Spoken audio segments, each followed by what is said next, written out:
Hello, kamusta kayong lahat at welcome sa isang edisyon ng Sir Lupheht TV kung saan ang mga mahirap ay dumadali at ang mga madali ay humihirap. Kamusta kayong lahat? This is Sir Lupheht at kung bago ka lang sa channel natin, baka pwede naman pa i-subscribe. Malaking tulong po yan sa atin at para din sa mga kasama nating nangangailangan pagdating sa HTML. So ngayon, pag-uusapan natin ay ano-ano nga ba yung mga types ng mga input sa HTML. So ano-ano yung mga bagay na pwede nating ilagay. So, bago tayo magpatuloy doon, siyempre kailangan alam muna natin yung mga tinatawag na HTML forms, no? So, pag sinabing HTML forms, ito po yung mga nakikita natin, for example, sa Facebook kapag magla-login tayo, kapag sa Google Forms, kung na-try niyo na po mag-fill up ng mga forms doon. Sa mga online platforms, especially kapag nagsa-sign up tayo sa Google Mail, yun, sa mga online platforms po na yon na nangangailangan ng mga information galing sa atin, gumagamit po sila ng HTML forms. Now, sa HTML forms po na yon, nangangailangan syempre ng input. Okay, so yung input in particular, meron po tayong tinatawag na input tag, no? Ito po yung input tag natin. So, we can use this input. Okay. So, for this video tutorial, hindi muna tayo gagamit ng may mga HTML opening and closing tag. Pero in reality, meron pong ganun dapat. Bakit po? Kasi kahit wala naman pong ganun, ay naipapakita siya dito. Yan. For the sake of tutorial lang po at ma-introduce natin yung mga input types. So, now, pagkatapos itong input na to, pwede tayong maglagay ng type. Yan. Ibig sabihin, ano bang klaseng input ang ilalagay natin? Okay. So, followed by that input type, lalagyan natin ng equal. And then, marami na tayong pwedeng pagpilian na pwedeng ilagay. Okay. So, isa-isahin natin. So, this first one, so burahin ko na po ito. Yan, focus na tayo dito. Ito pong una na to, ang tinatype natin ay yung date mismo. Yung word na date, D-A-T-E. No? Now, ito pong input ay isang self-closing tag kasi hindi na tayo nangangailangan ng input closing tag. So, ang nilalagay na lang po natin ay slash and then followed by the greater than symbol. Yan. So, isang buong tag na po ito. So, hindi na siya nangangailangan ng closing tag. So, gumamit na lang po ako ng dalawang line break para po maihiwalay siya sa mga susunod na input types. Okay? Now, para po malagyan niya ng distinction, try natin gumamit nung isa pa. Aside from BR, meron tayong tinatawag na HR. So, ano po yung HR? Save natin. Pag naglagay tayo ng HR, ito po yung nangyayari. So, save natin siya and then reload dito. So, ano po yung nangyayari ngayon? Nagkakaroon ng parang line dito. Yan. So, may line. Parang yun yung separator ngayon. Okay? So, ito yung 100%. Ganyan po kalaki. Okay? Yan. So, para maging formal siya tignan. So, pwede tayong gumamit ng HR. So, for now, wag muna po tayo maglagay. Yan. So, HR. And then, reload. Okay. So, date. Ano pong nangyayari kapag tayo ay naglagay ng date? So, i-zoom ko muna po ito 200% or 250%. Pag naglagay tayo ng date sa ating input, binibigyan niya po tayo ng capability para maglagay ng parang calendar, no? So, pag-click po niyan, yan. So, pwede tayo mag-choose ng date depende yan sa ating browser. So, yun. Nakadepende sa browser natin yung magiging itsura ng ating calendar. Yan. So, pag-click niyo po niyan, yan na po ay pipili ng particular date. So, saan natin nagagamit to? So, marami application to. For example, yung birthday mo, yung date of application, kung anong date ka nag-graduate. Yan. Maraming information regarding the date. Yan. So, automatic na po yan. Yan po ang nangyayari.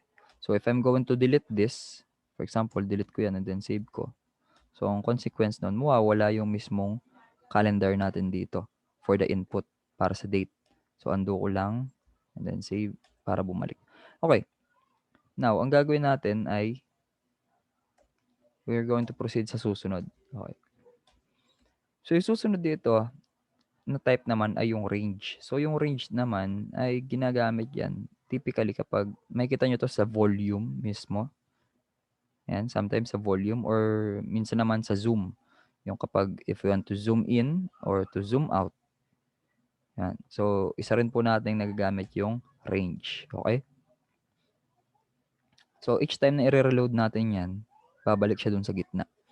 So, another input type is the file. So, sa file naman po, ito lang po ita-type natin yung mismong input, type, tapos equal, quotation marks, file, tapos yan.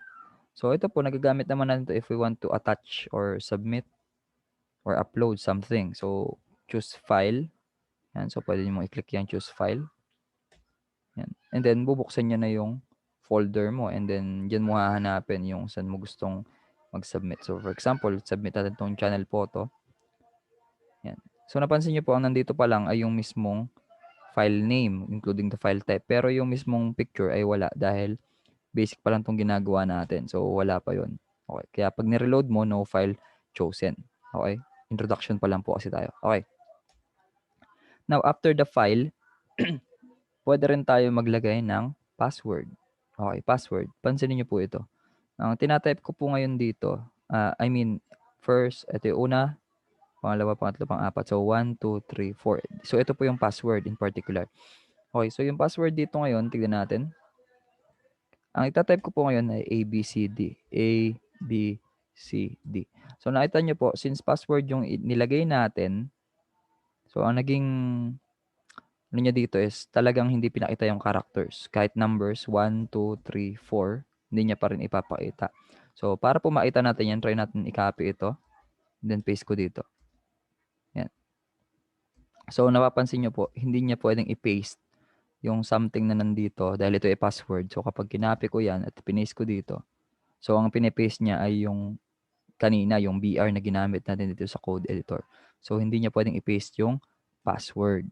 Di ba? Meron siyang protective feature na parang ganun, security feature. Okay, so yun yung para sa password.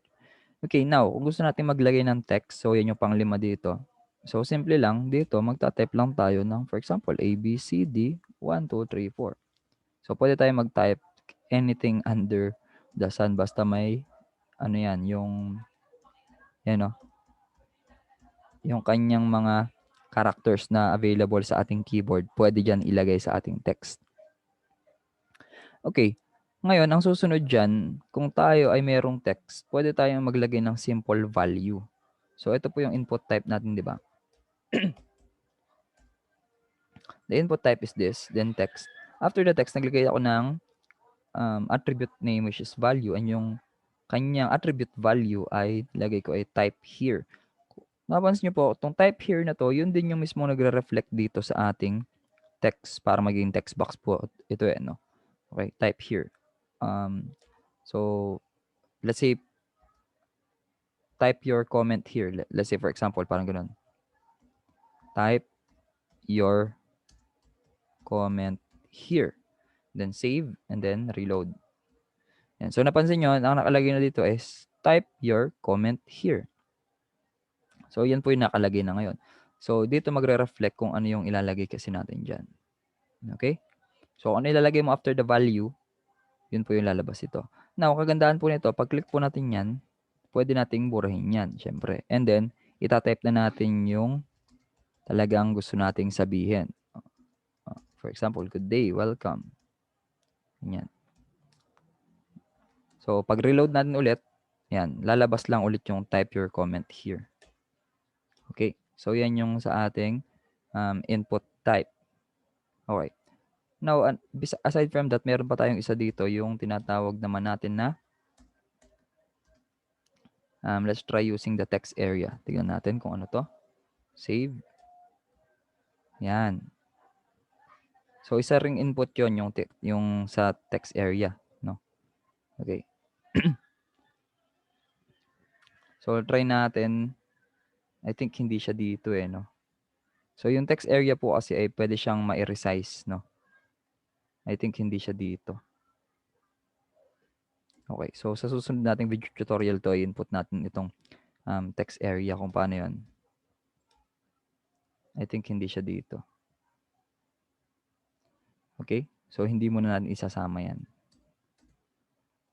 So, we're going to make a separate video tutorial sa text area. Kasama na rin yung paggamit nitong lahat. Now, meron po dito, ito yung last two natin for this example. Actually, marami pa pong available na pwedeng gamitin sa input. No? Okay, so ito ngayon meron tayong input type, yan yung checkbox. So sa checkbox, ganito lang po kasimple yan. 'Pag naglagay tayong checkbox parang this is for the options. So click lang natin yan, ayan. Then puwede rin natin siyang i-uncheck, yan. So for example, gusto natin maglagay ng dalawang checkbox, copy natin yan and then paste and then save. Yan, meron tayong dalawang checkbox. Yan, puwede nating i-click at the same time, okey? So puwede nating tanggalin yung isang line break para magkatabi lang sila. Yan, so tuwing nire-reload natin nawawala yung ating selection. Yan, para sa checkbox. Okay? Now, meron something dito na nakakatuwang gamitin. Ito yung yung type mismo na radio, 'no? Yan. So, kasi minsan sa mga forms, merong forms na kailangan isa lang talaga yung pipiliin mo. Hindi ka puwedeng pumili ng madami. So, ito po yung radio, ito po yun. Itong nasa baba, 'no, this one. So, lagyan natin siya sa taas para mapansin po natin, 'no. Yan. So, lilipat na sa taas. So, itong radio po, pansin niyo po, meron siyang input and then before the type naglagay ako ng name. Ang name natin is 1, okay? And then yung type niya is radio, okey. So, yung type niya ay radio. So, para po siyang text box pero, ito po ay tinatawag na radio button in particular, radio button. Okay, so i-copy ko siya. So, kapag kinopy ko po, tingnan po natin and then paste and then save. Yan, so napansin niyo po merong dalawa dito. So, click ko po siya. Yan, ano pong napapansin natin dito?